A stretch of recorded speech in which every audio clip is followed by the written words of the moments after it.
नमस्कार। बहुत स्वागत है आप सभी दर्शकों का मकर राशि के लिए जून 2026 राशिफल के इस वीडियो में। स्वर्ण युग का आरंभ। जी हाँ, मैंने थंबनेल में लिखा है स्वर्ण काल का आरंभ, क्योंकि जून 2026 में ग्रहों का गोचर कुछ ऐसा है जो आपके जीवन में एक सुखद परिवर्तन लेकर आने वाला है। सबसे महत्वपूर्ण गोचर देवगुरु बृहस्पति का है, जो 2 जून को अपनी उच्च की राशि में गोचर करेंगे। दूसरा महत्वपूर्ण गोचर शनिदेव का है। शनि बुध के नक्षत्र रेवती नक्षत्र में गोचर कर रहे हैं, जो अत्यंत शुभ नक्षत्र है। और शनि के बुध के नक्षत्र में गोचर करने से शनिजन्य कष्टों से राहत मिलेगी और शनिदेव अपना शुभ फल प्रदान करेंगे। तीसरा महत्वपूर्ण गोचर मंगल का है। मंगल 20 जून तक स्वराशि में गोचर करेंगे और सूर्य 15 जून तक अपनी उच्च की राशि में गोचर करेंगे। इसके अलावा जून में 2 बार बुध और शुक्र का लक्ष्मी नारायण योग बनेगा, 8 जून तक मिथुन राशि में और 22 जून के बाद कर्क राशि में। और सबसे बड़ी बात यह है कि कर्म कारक शनि और धन कारक देवगुरु एक दूसरे से त्रिकोण पर होंगे, तो दोनों ही एक्टिवेट होंगे और आपको आपके द्वारा किए गए एफर्ट्स का लाभ भी जून में प्राप्त होगा। इसीलिए मैंने लिखा है कि स्वर्ण काल का आरंभ। तो आइए चर्चा करते हैं कि मकर राशि के जातकों को किस तरह का लाभ इस गोचर से मिलने जा रहा है। ये विश्लेषण आपकी चंद्र राशि के आधार पर किया जा रहा है। तो ये है मकर राशि के जातकों की कुंडली। आपके लग्न के स्वामी हैं शनिदेव, और शनिदेव का गोचर कुंडली के तीसरे भाव में है। और शनि बुध के नक्षत्र रेवती नक्षत्र में गोचर कर रहे हैं। मंगल 20 जून तक चौथे भाव में रहेंगे स्वराशि में, और यहाँ पर रोचक राजयोग का निर्माण करेंगे। सूर्यदेव 15 जून तक पंचम भाव में रहेंगे, इसके बाद छठे भाव में चले जाएंगे अपने मित्र बुध की राशि में। बुध 22 जून को राशि परिवर्तन करेंगे और राशि परिवर्तन करके सप्तम भाव में चले जाएंगे। शुक्र 8 जून को सप्तम भाव में चले जाएंगे और गुरु 2 जून को राशि परिवर्तन करके सप्तम भाव में अपनी उच्च की राशि में गोचर करेंगे। तो यहाँ पर शुक्र और बुध का लक्ष्मी नारायण योग छठे भाव में भी बनेगा और बुध और शुक्र का लक्ष्मी नारायण 7वें भाव में भी बनेगा।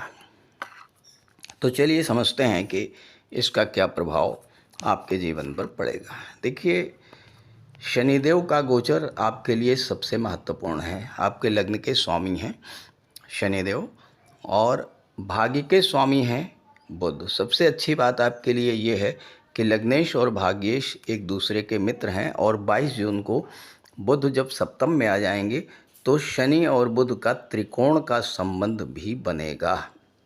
अगर आपने मेरा पिछला वीडियो देखा होगा शनि का नक्षत्र परिवर्तन, तो उसमें मैंने बताया है कि 22 जून को जब बुध यहाँ पर आएंगे सप्तम भाव में, तो शनि से त्रिकोण पर रहेंगे।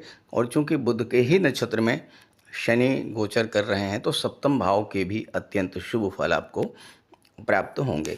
अब यहाँ देखिए, शनि 3rd हाउस में बैठे हुए हैं और शनि की दृष्टि पड़ रही है 12वें भाव पर। ये शनि का गोचर उन जातकों के लिए विशेष महत्वपूर्ण है जो कि विदेशों से जुड़ करके कार्य कर रहे हैं, चाहे वो ऑनलाइन प्लेटफॉर्म से जुड़ करके कार्य कर रहे हैं या ऑफलाइन बिजनेस है। दोनों ही स्थिति में शनि का गोचर विशेष लाभ देने वाला है। चूँकि 12वें भाव के स्वामी देवगुरु बृहस्पति उच्च की राशि में गोचर कर रहे हैं और शनि गुरु एक दूसरे से त्रिकोण पर हैं, तो ऐसी स्थिति में शनि भी एक्टिवेट होंगे और गुरु भी एक्टिवेट होंगे। तो विदेशों से जो पैसा आपको मिलना चाहिए और नहीं मिल पाया था, रुका हुआ था पैसा, वो पैसा आपको अचानक से इस महीने मिलने का बहुत बड़ा योग बन रहा है। क्योंकि राहु की दृष्टि भी अष्टम भाव पर पड़ रही है। आकस्मिक धन लाभ का बहुत बड़ा योग इस समय आपकी कुंडली में बना हुआ है।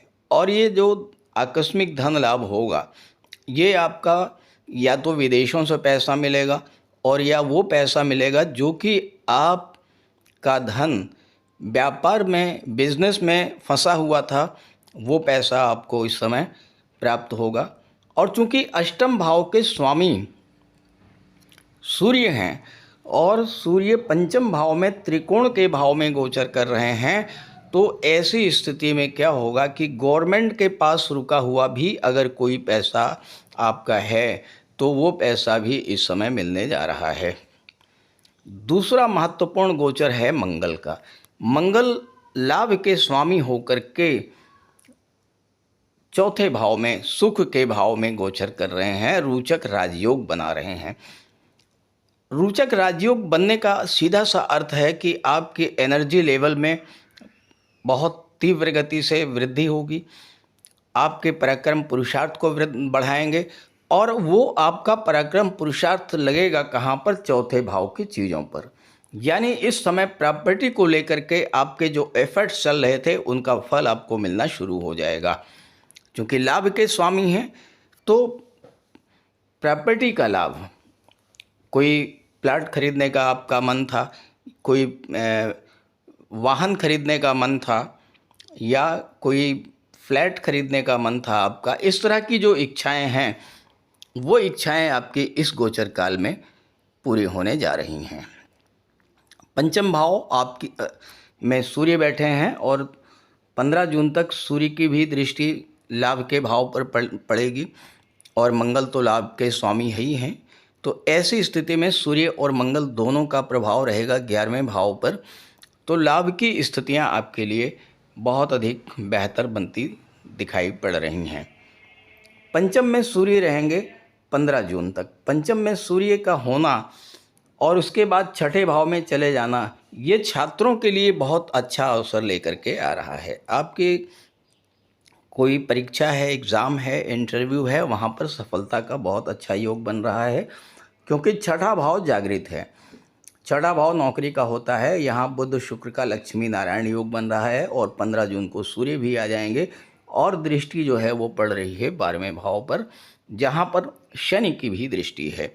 यानी आपने जो एफर्ट्स किए हैं एग्ज़ाम्स को क्लियर करने के लिए, किसी इंटरव्यू को क्लियर करने के लिए आपने जो तैयारी की है, जो आपने मेहनत की है, उस मेहनत का फल अब आपको मिलने जा रहा है। चूँकि छठा भाव जागृत है, यहाँ पर बुध शुक्र सूर्य का गोचर है और दृष्टि पड़ रही है 12वें भाव पर, तो जो जातक विदेश जा कर के किसी मल्टीनेशनल कंपनी में, आईटी सेक्टर में, कंप्यूटर कम्युनिकेशन या मैनेजमेंट के क्षेत्र में जॉब चाहते हैं, उनके लिए बहुत अच्छा योग बन रहा है।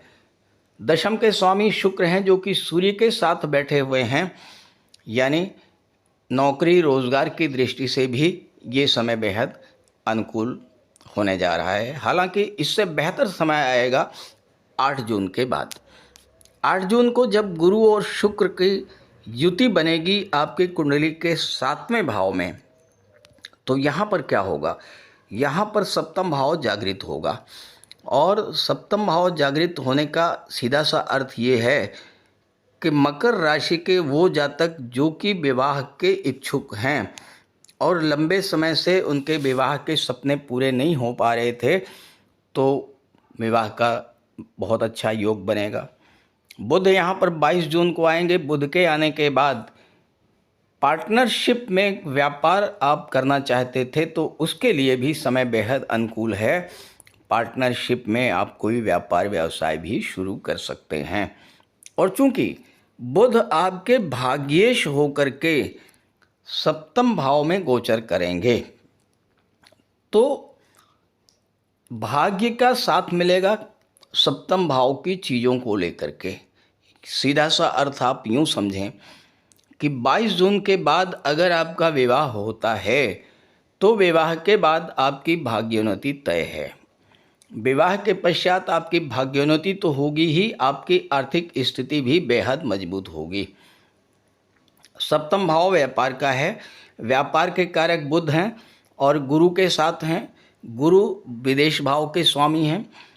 तो क्या होगा कि 22 जून के बाद विदेशों से आपको नई नई बिजनेस डील्स, नए नए ऑर्डर्स मिलने शुरू होंगे और उसका आपको बहुत बड़ा लाभ मिलना शुरू होगा।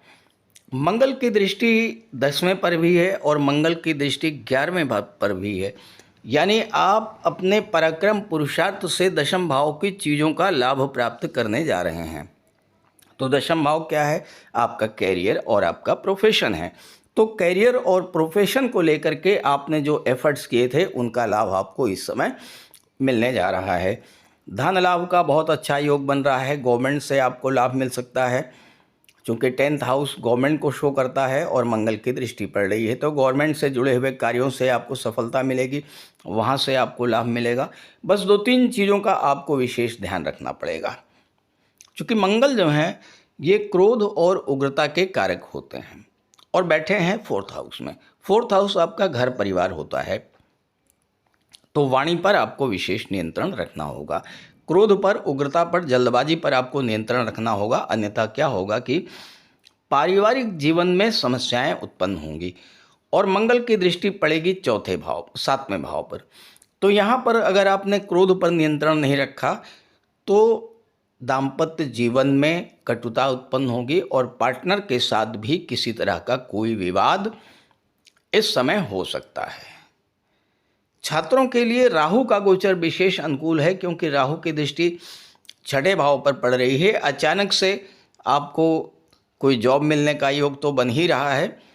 साथ ही साथ अगर किसी तरह का कोई कर्ज वगैरह आप पर है, कोई लोन है, उसके लिए भी अच्छा योग बनेगा। लोन को रीपे करने के लिए भी बहुत अच्छे योग इस समय बन रहे हैं। साथ ही साथ अगर आप लोन लेना चाहते हैं प्रॉपर्टी के लिए, बिजनेस के लिए, इसमें भी बुध शुक्र सूर्य तीनों ही आपकी पूरी तरह से मदद करेंगे, क्योंकि बुध शुक्र का लक्ष्मी नारायण योग 6ठे भाव में भी है और लक्ष्मी नारायण योग 7वें भाव में भी है। तो बजरंग बली की आराधना करते रहें, हनुमान चालीसा का पाठ करते रहें, शनि के मंत्रों का आप जाप करते रहें और विष्णु सहस्त्र नाम का पाठ करें। साथ ही साथ शुक्रवार का व्रत अगर आप रख सकते हैं तो बहुत अच्छी बात होगी। सूर्यदेव को जल अर्पित करते रहें।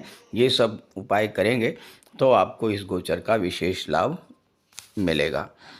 अब प्रश्न ये है कि मकर राशि के 1-2 नहीं करोड़ों जातक हैं, और ये तो एक रहा जनरल प्रेडिक्शन। आपकी कुंडली में क्या स्थिति है ये मुझे नहीं मालूम। तो अगर आप अपनी कुंडली का विश्लेषण कराना चाहते हैं तो इसी वीडियो के डिस्क्रिप्शन बॉक्स में मैंने अपना व्हाट्सएप नंबर दे दिया है। स्क्रीन पर भी मैं अपना नंबर लिख दे रहा हूँ 9905814412 तो आप इस नंबर पर कांटेक्ट कर सकते हैं और इस गोचर का लाभ उठाइए। और ये वीडियो जानकारी अपने साथियों मित्रों को ज़रूर शेयर कीजिएगा। नमस्कार।